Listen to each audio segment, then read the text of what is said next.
There's a reason why I have my players roll their charisma checks, anything persuasion, deception wise, before they speak. Number one, they roll the dice and cover it. I don't want them to see it, but I want them to roll it. I want them to be in front of them. So I have them roll and then place it face down and then present to me what they're going to say. We do this for two reasons. One, your stats make a difference. What you're going to have happen, what actually happens, makes a difference with what's on that dice roll. We allow players to overcompensate a poor charisma because they role play well.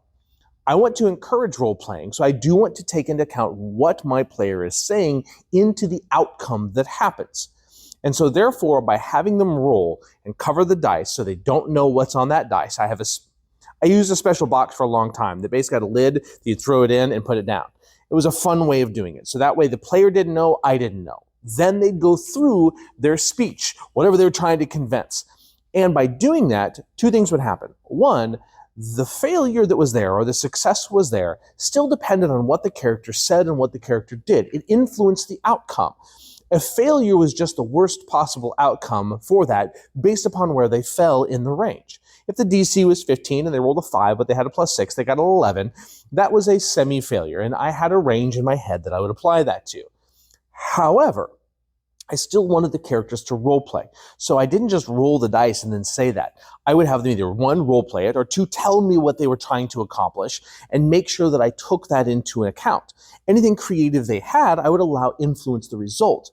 But what I wouldn't do is give advantage or disadvantage based upon the role play, because I didn't want to reward people that were just naturally good at role playing and dumping the charisma, but I didn't want to dissuade people that really struggled with role playing.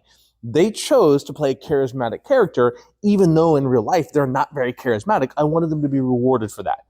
Also, I had a problem.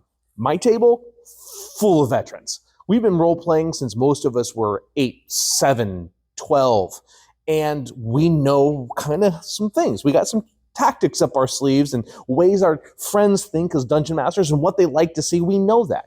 So by eliminating that from our influence, it allowed us to actually have better role-playing sessions. And it's even funnier when you roll a 1 and you give an amazing speech and it still fails. Or when you walk in and you're like, you, sit down, give me best price. And it's a natural 20 on a persuasion check. Those are amazing. Those are always amazing and fun. So food for thought for you. Tell me how you think about this. This is just my table's way of doing it.